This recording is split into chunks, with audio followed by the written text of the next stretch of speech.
Hello friends, स्वागत है आपका मेरे यूट्यूब चैनल हिंदी कानूनी जानकारी में। आज हम बात करेंगे भारतीय संविधान के अनुच्छेद 210 के बारे में। यदि आप भारतीय संविधान से रिलेटेड पिछला अनुच्छेद देखना चाहते हैं, पिछला वीडियो देखना चाहते हैं, तो आप यहाँ पर क्लिक करें। यहाँ से आपको भारतीय संविधान का पिछला अनुच्छेद मिल जाएगा। हम बात करते हैं अनुच्छेद 210। ये कहता है कि विधानमंडल में प्रयोग की जाने वाली भाषा, यानी कि जो विधानमंडल होंगे, विधानमंडल मैंने आपको समझाया ही था क्या कि यदि कोई राज्य है तो उसमें दो सदन होंगे, एक तो होगा विधानसभा और एक होगा विधान परिषद। इन और राज्यपाल, विधानसभा, विधान परिषद और राज्यपाल, इन तीनों को मिला करके बनेगा विधानमंडल। बिल्कुल वैसे ही जैसे हमारी संसद बनती है ना, राज्यसभा और इसके साथ ही लोकसभा और राष्ट्रपति, इन तीनों को मिला करके जैसे संसद बनती है, वैसे ही विधानमंडल किस प्रकार से बनेगा, जिसमें विधानसभा भी होगी, विधान परिषद भी होगी और राज्यपाल भी होगा। इन तीनों को मिलाकर के विधानमंडल बनेगा।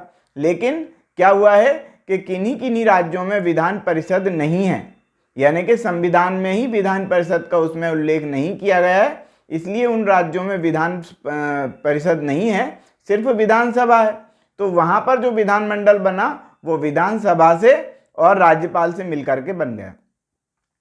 तो विधानमंडल में, यानी कि जहां पर विधान परिषद है वहां पर विधान परिषद भी, और जहां पर विधानसभा अकेली है वहां पर एक ही सदन, यानी कि विधान परिषद, विधानमंडल के दोनों सदन या एक सदन, उसमें जो प्रयोग की जाने वाली भाषा है वो कौन सी वाली होगी, वो यहाँ पर बताया गया है।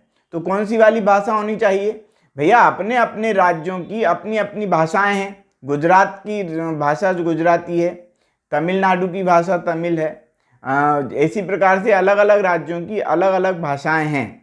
मध्य प्रदेश की, उत्तर प्रदेश की, दिल्ली की, इन राज्यों की भाषा हिंदी है। तो इस प्रकार से कुछ राज्यों की, जिन जिन राज्यों की जैसी जैसी भाषा है, उन भाषाओं के आधार पर यहाँ पर ये कहा गया कि अपने अपने राज्यों में विधानमंडल की जो भाषा होगी वो राजभाषा होगी, यानी उनका जो कार्य होगा विधानमंडल का वो राजभाषा में होगा।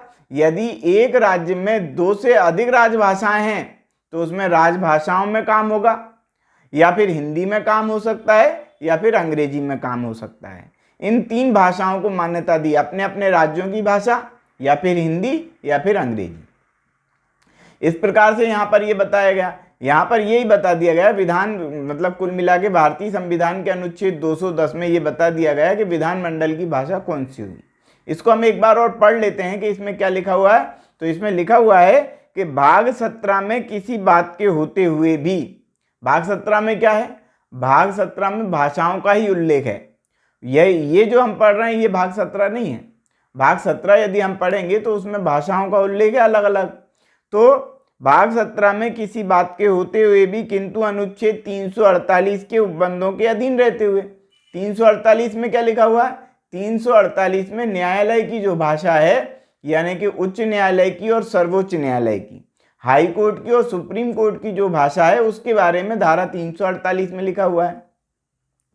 तो धारा 348 के उपबंधों के अधीन रहते हुए राज्य के विधानमंडल के कार्य जो है राज्य की राजभाषा में, यानी कि गुजरात है तो गुजराती में, पंजाब है तो पंजाबी में, मध्य प्रदेश है, उत्तर प्रदेश है, दिल्ली राज्य है तो इनमें जो है हिंदी में, इसी प्रकार से जो है महाराष्ट्र है तो मराठी में। इस प्रकार से यहाँ पर लिख दिया गया कि कार्य जो है, उनके कार्य जो है राज्य की भाषा में, राज्य की राजभाषा में या राजभाषाओं में, एक से अधिक राजभाषाएं हैं तो राजभाषाओं में, या हिंदी में या अंग्रेजी में किया जाएगा, यानी कि हिंदी अंग्रेजी में या फिर राजभाषाओं में उनका काम किया जाएगा।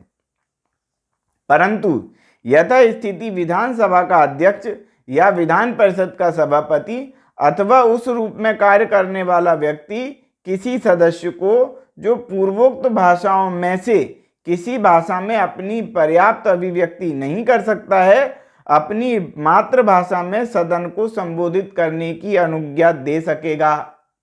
कहने का मतलब ये है कि कोई विधायक, कोई एमएलए ऐसा चुन करके आ गया जो उस राज्य की राजभाषा को नहीं जानता है, तब ऐसे समय में वह अपनी मातृभाषा का उपयोग कर सकता है, लेकिन उसके लिए उसको विधानसभा है तो अध्यक्ष की अनुमति लेनी पड़ेगी और विधान परिषद है तो सभापति की अनुमति लेनी पड़ेगी और अनुमति के बाद वह अपनी मातृभाषा में अपनी बात को रख सकता है। यहाँ पर पॉइंट नंबर 2 एक और बात बताता है क्या, कि इस संविधान की यानी जो संविधान बना था उस समय से 15 साल के बाद क्या होना चाहिए और 25 साल के बाद क्या होना चाहिए और 40 साल के बाद क्या होना चाहिए। तो यहाँ पर ये लिख दिया गया क्या, कि जब तक राज्य के विधानमंडल विधि द्वारा अन्यथा उपबंधित न करें तब तक इस संविधान के प्रारंभ से 15 वर्ष की अवधि की समाप्ति के पश्चात, यानी कि जब संविधान बना उसके 15 वर्ष गुजर जाएं तब क्या हो, इस अनुच्छेद को, यह अनुच्छेद ऐसे प्रभावी होगा मानो यह अंग्रेजी शब्द में शब्दों को विलोपित कर दिया गया है, लोप कर दिया गया है, यानी कि अंग्रेजी भाषा को हटा दिया गया है, ऐसा यहाँ पर बताया गया। कहने 15 साल तक विधानमंडलों के कार्य जो है किसी भी भाषा में, अंग्रेजी में, हिंदी में या उनकी राजभाषा में चलते रहेंगे, लेकिन यदि विधानमंडल ने कोई भी ऐसा कार्य नहीं किया है, कोई भी ऐसा उपबंध नहीं किया है, तब अंग्रेजी भाषा शब्द को यहाँ से हटा दिया गया, समझा जाए 15 वर्ष के पश्चात। यहाँ पे साफ शब्दों में लिख दिया गया, यानी कि संविधान के प्रारंभ के 15 वर्ष तक अंग्रेजी भाषा में भी काम होता रहे और अंग्रेजी भाषा का काम 15 वर्ष के बाद खत्म हो जाए। लेकिन एक बात और यहाँ पर बता दी गई कि हिमाचल प्रदेश, मणिपुर, मेघालय और त्रिपुरा राज्यों के लिए विधानमंडलों की जो भाषा है उसमें जो 15 वर्ष की अवधि जो अपन बता रहे हैं ना, कि 15 वर्ष बाद अंग्रेजी शब्द को विलोपित कर दिया जाएगा, ऐसा समझा जाए इस अनुच्छेद के माध्यम से, तो वहां पर 15 की जगह यहाँ पर 25 पढ़ा जाए, ऐसा लिखा गया है। यानी कि हिमाचल प्रदेश में, मणिपुर में, मेघालय में, त्रिपुरा में, ये जो राज्य हैं इन राज्यों में 25 साल तक अंग्रेजी भाषा का उपयोग किया जाएगा और यदि विधानमंडल कोई उपबंधित नहीं करता है तो अंग्रेजी भाषा शब्द को, यानी कि या अंग्रेजी में जो शब्द इस अनुच्छेद में दिया गया है इसको विलोपित मान लिया जाएगा, उसको लोप कर दिया गया, ऐसा समझा जाएगा। तो 25 साल तक अंग्रेजी भाषा में भी इन राज्यों में काम होता रहेगा।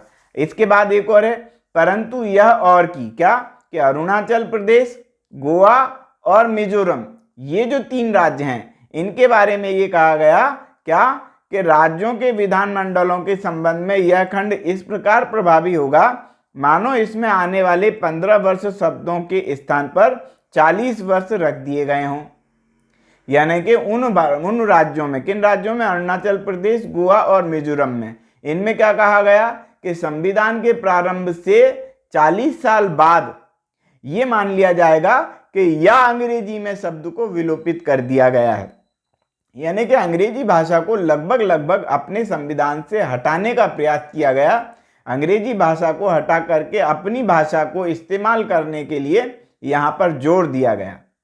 यानी कि अपने अपने राज्यों में अपने अपने राज्य की भाषा चले और यहाँ पर जहाँ पर पूरे ही केंद्र की बात करें, पूरे ही भारत की बात करें तो वहाँ पर हिंदी भाषा का प्रयोग किया जाए। तो या तो हिंदी भाषा का उपयोग किया जाए या अपनी अपनी राजभाषा का उपयोग किया जाए, किंतु अंग्रेजी भाषा को विलोपित कर दिया जाए, ऐसा इस संविधान के अनुच्छेद 210 में भी लिख दिया गया था। लेकिन आज भी हमारे भारत में अंग्रेजी शब्द का उपयोग होता रहा है और भविष्य में भी होता रहेगा, ऐसा मुझे लगता है। लेकिन वास्तविकता ये है कि यहाँ पर संविधान के अनुच्छेद 210 में विधानमंडल की जो भाषा है उसको क्रमशः जो मैंने बताया कि सभी राज्यों में 15 वर्ष के लिए लागू किया गया था या अंग्रेजी में शब्द का उपयोग होता रहे, और जो मैंने कुछ राज्य बताए उनमें 15 से 25 वर्ष कर दिया गया, यानी कि 25 साल तक होता रहे। इसके साथ ही मिजोरम, अरुणाचल प्रदेश और गोवा में 40 साल तक की अवधि दे दी गई थी। इस प्रकार से हमने अध्ययन किया भारतीय संविधान के अनुच्छेद 210 के बारे में। यदि आप भारतीय संविधान से रिलेटेड अगला वीडियो देखना चाहते हैं तो आप यहाँ पर क्लिक करें, यहाँ से आपको भारतीय संविधान का अगला अनुच्छेद भी मिलेगा। सीआरपीसी, आईपीसी और भारतीय संविधान के संपूर्ण वीडियो भी यहीं से आपको मिल जाएंगे। तो आज की वीडियो में इतना ही। वीडियो यदि आपको पसंद आया है तो वीडियो को लाइक करें, शेयर करें, कमेंट्स करें, और यदि आपने हमारे चैनल को अभी तक सब्सक्राइब नहीं किया है तो चैनल को सब्सक्राइब कर लें, बेल आइकन प्रेस कर दें ताकि अगली वीडियो का नोटिफिकेशन आपको मिल सके। ये वीडियो देखने के लिए बहुत बहुत धन्यवाद।